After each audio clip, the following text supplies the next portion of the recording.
चले कि इजरायल को जंग में एक बड़ा झटका लगा है क्योंकि 48 घंटों के अंदर उसके 10 से ज्यादा सैनिक मार दिए गए हैं। इजरायल अपने एक सैनिक की कीमत 1000 के बराबर मानता है और इसीलिए अब इजरायल ने गाजा के अंदर हमले और भी ज्यादा तेज कर दिए हैं। ये रिपोर्ट देखिए।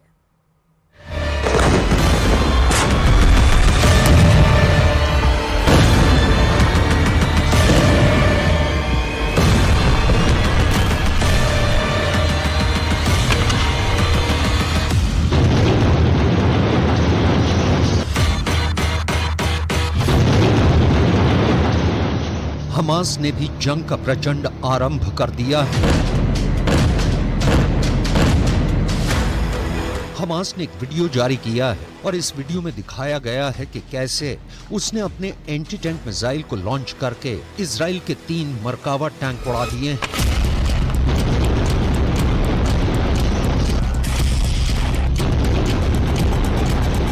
वैसे हमास के प्रवक्ता अबू उबैदा ने यह दावा किया है कि 1 नवंबर तक इजराइल की 22 पत्थरबंद गाड़ियां और 5 टैंक उड़ा दिए गए हैं। आखिर गाजा के अंदर इजराइल की फोर्स के रास्ते में कौन कौन चट्टान बनकर खड़ा है?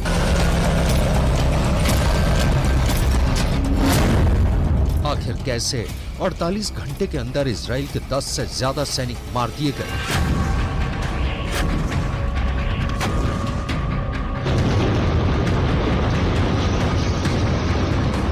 हमास के गुरिल्ला युद्ध की ये पूरी खतरनाक स्ट्रैटेजी हम आपको दिखाने वाले हैं, लेकिन सबसे पहले हमास के ही वीडियो का विश्लेषण करेंगे।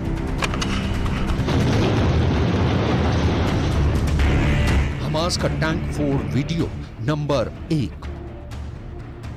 हमास का ये लड़ाका धीरे धीरे सुरंग से बाहर निकलता है।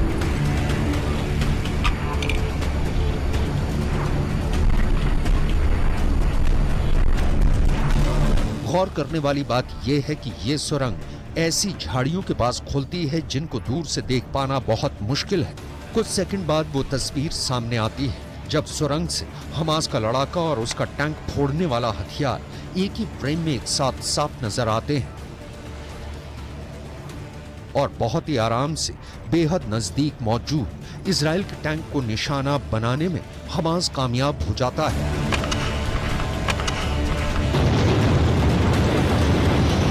एक ही एंटी टैंक वेपन के वार से इजराइल का महंगा 75 करोड़ का मरकावा टैंक जलकर राख हो जाता है। हमास का टैंक फोड़ वीडियो नंबर 2।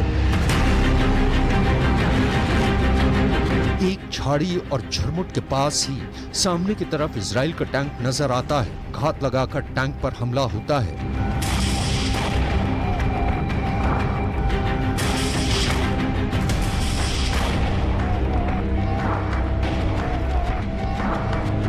और एक ही पल में इजराइल का पूरा टैंक जलकर राख हो जाता है। हमास का टैंक फोड़ वीडियो नंबर 3। इस वीडियो में भी साफ नजर आ रहा है कि इजराइल के टैंक पर निशाना लगाया गया है। अगर हमास का दावा सही है कि उसने इजराइल के 5 टैंकों को नष्ट कर दिया, तो यह घटना क्यू की उस जंग की याद दिलाती है कि पुतिन अपने टैंकों के बल पर क्यू को जीतने का ख्वाब देख रहे थे, लेकिन अमेरिका से आई एंटी टैंक मिसाइलों ने क्यू को रूस के टैंक का कब्रिस्तान बना दिया।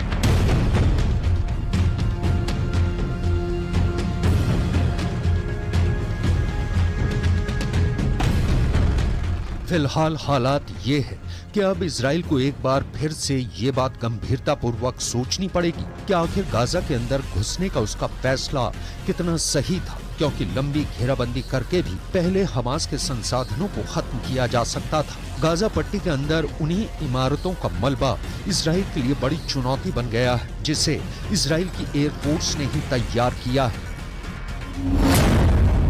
गाजा के अंदर मौजूद इमारतों के मलबे से इजराइल की सेना को आगे बढ़ने में मुश्किलें सामने आ रही हैं। इजराइल की सेना बख्तरबंद गाड़ियों और टैंकों के रास्ते गाजा के अंदर आगे बढ़ रही है। एयर कवर के लिए इजराइल एयर फोर्स के ड्रोन और लड़ाकू विमान भी गाजा के आसमान में मंडरा रहे हैं, लेकिन गाजा के अंदर करीब 1,40,000 ध्वस्त इमारतों का मलबा बिखरा हुआ है और ऐसे में गाजा के अंदर टैंकों और बख्तरबंद गाड़ियों को रास्तों पर मलबे की रुकावट झेलनी पड़ रही है।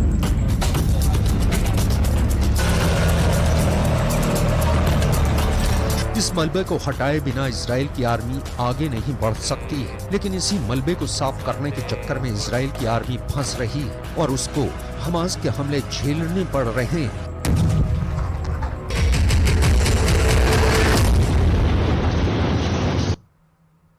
और इस बीच में बड़ी खबर, आप 8000 रॉकेट से ज्यादा हमले भी हो गए हैं। इजराइल की सेना का दावा, हमास के पास 242 बंधक बनाए गए हैं, लेकिन इस बीच में युद्ध लगातार छिड़ चुकी है। तो इस बीच की एक बड़ी खबर आपको बता रहे हैं, जहां पर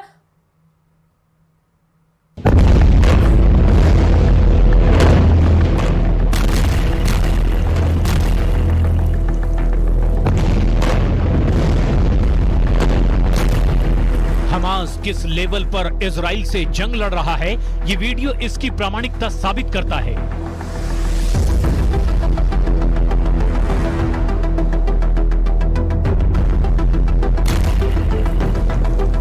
ये गाजा में इजराइल कैंप पर हमले का वीडियो है। सटीक निशाना लगाकर हमास के लड़ाके इजरायली डिफेंस फोर्स के जवानों को दफन कर रहे हैं, जिन्हें हमास के कमजोर पड़ जाने की आशंका थी। ये वीडियो उस आशंका को समाप्त कर रहा है। हमास फुल ऑन युद्ध लड़ रहा है, उसके कमांडर मारे जा रहे हैं, लेकिन इजराइल के हमले का जवाब देने से हमास नहीं चूक रहा। हमास के 30 से 40 हजार के बीच लड़ाके इजराइल की सेना को गाजा पर कब्जे से रोक पाने में अब तक कामयाब रहे हैं, जबकि युद्ध को 25 दिनों से ज्यादा का वक्त होने लगा है। सिर्फ 40 से 45 किलोमीटर लंबी और 6 से 12 किलोमीटर चौड़ी गाजा पट्टी के हमास लड़ाके अब भी आजाद हैं। इजराइल की तलवार उनसे अब भी दूर है। सवाल है, आखिर क्यों? क्या हमास के हमले ने इजराइल को रोक रखा है? हमास ने क्या कहा? हमास का नेक्स्ट प्लान क्या है? हमास फिर करेगा 7 अक्टूबर जैसा क्रूर हमला? हमास ने कहा इजराइल का अस्तित्व कबूल नहीं।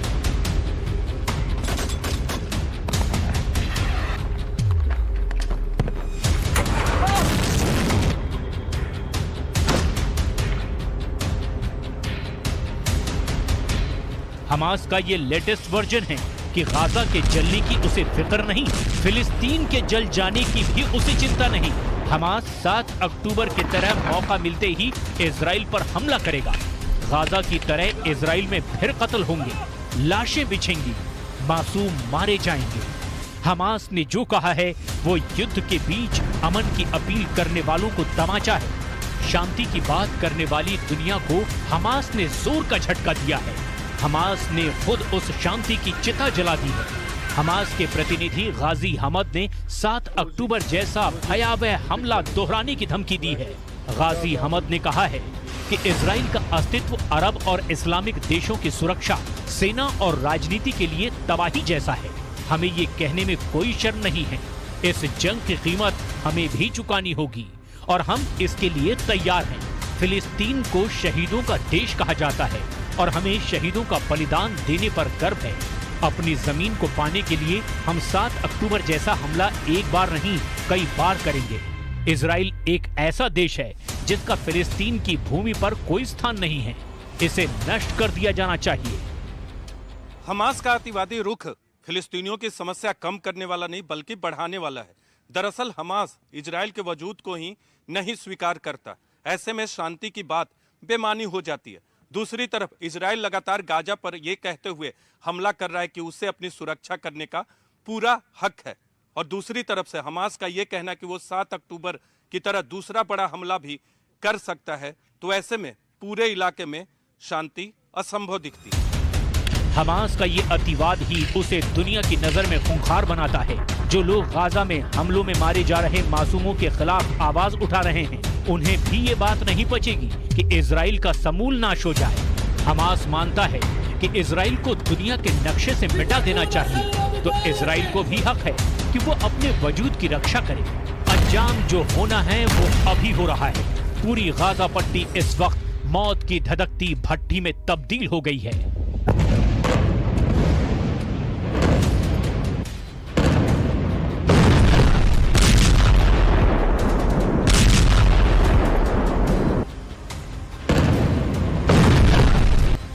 अमेरिका में रिपब्लिकन पार्टी के राष्ट्रपति पद की उम्मीदवार बनने की रेस में शामिल निक्की हेली ने कहा, आतंकी खुद बता रहे हैं कि वो क्या हैं और क्या करना चाहते हैं। इसी वजह से जंग में तब तक सीजफायर नहीं हो सकता जब तक हमास का खात्मा न हो जाए। ब्रिटेन के विदेश मंत्री ने रिपोस्ट किया, जब हमास इजराइल को मिटाने में लगा हुआ है तो शांति कैसे हो सकती है। हमास के अधिकारी 7 अक्टूबर जैसा हमला दोबारा करने की बात कर रहे हैं।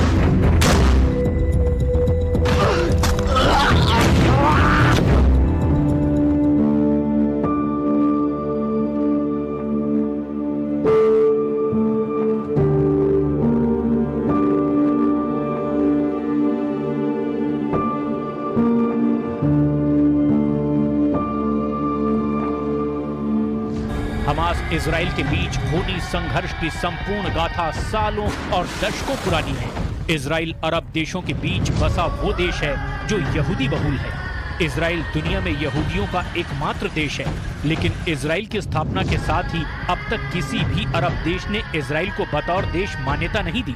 अरब देश हमास के साथ खुलकर खड़े हैं और इजराइल हमास को आतंकी संगठन करार देते हुए उसे मिटा देने पर तुला है। हमास खुद को इजराइल के खिलाफ अरब देशों का अलमबरदार मानता है।